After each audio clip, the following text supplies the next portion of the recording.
కుంభరాశి వారికి కంటక శని దోషం పోతుంది. అంటే నెత్తి మీద ఉన్న శని ఇన్ని రోజులు ఏం చేస్తున్నాము అన్నటువంటి ఆలోచనని కూడా మనకు రానివ్వలేదు.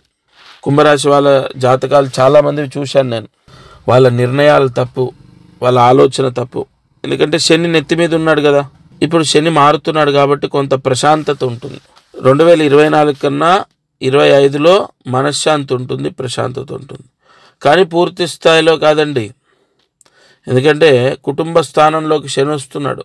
ఇక్కడ వికలం అంటే భార్యాభర్తలు విడిపోవడం, గొడవ పడడం, లేదంటే ఇక్కడ 2 అవకాశాలు ఉన్నాయి. జాతకంలో శని యోగకారకుడైతే ఆ శని దశ రాబోతుంది అంటే, లేదా శని యోగం స్టార్ట్ అవ్వబోతుందంటే కుటుంబ స్థానంలో శని వస్తున్నాడు కాబట్టి భార్యాభర్తలు దూరంగా ఉన్న వాళ్ళు కలవటం, మనస్పర్ధలు తొలగిపోవటం, ప్రేమానురాగాలతో ఉండడం, చిన్న చిన్నగా సెట్ అవ్వడం జరుగుతుంది.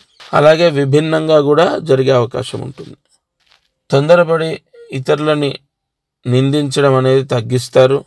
గత సంవత్సరం కన్నా ఈ సంవత్సరం గొడవలు, చికాకులు తక్కువగానే ఉంటాయి.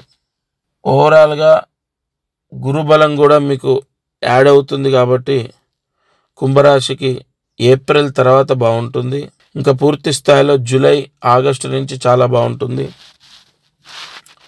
అయితే కుంభరాశిలోకి రాహు రావటం, సప్తమంలోకి కేతు రావటం, అది కూడా ఎక్కువగా అంటే కలత్రాన్ని లేదు వైవాహిక సమస్యలని తెచ్చిపెట్టే అవకాశాలు ఉంటాయి.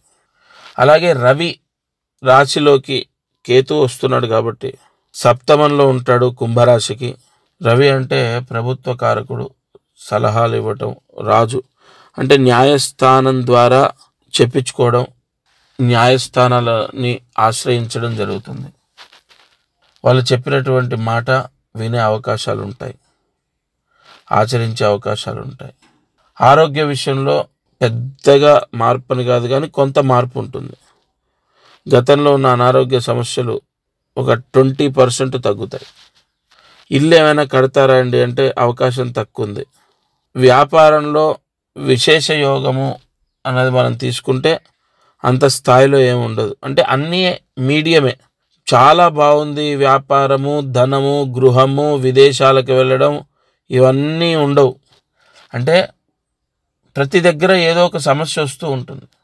కొంత 2025లో బాలైనటువంటి రాశుల్లో కుంభరాశి కూడా ఒకటని చెప్పాలి.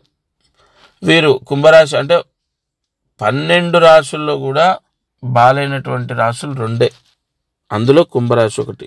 అంటే ఎక్కువగా బాలైనటువంటి రాశి. వీళ్ళు తప్పకుండా వ్యక్తిగత జాతకాన్ని చూపించాలి. ఎందుకంటే ఒక గోచార ఫలితంతో మీరు పలానా దేవాలయానికి వెళ్ళి అక్కడ పలానా ఈ పూజ చేసుకోండి మీ దోషం పోతుందని చెప్పడానికి ఉండదు. ఓవరాల్గా అయితే కుంభరాశి వారికి మధ్యమం అనే చెప్పాలి.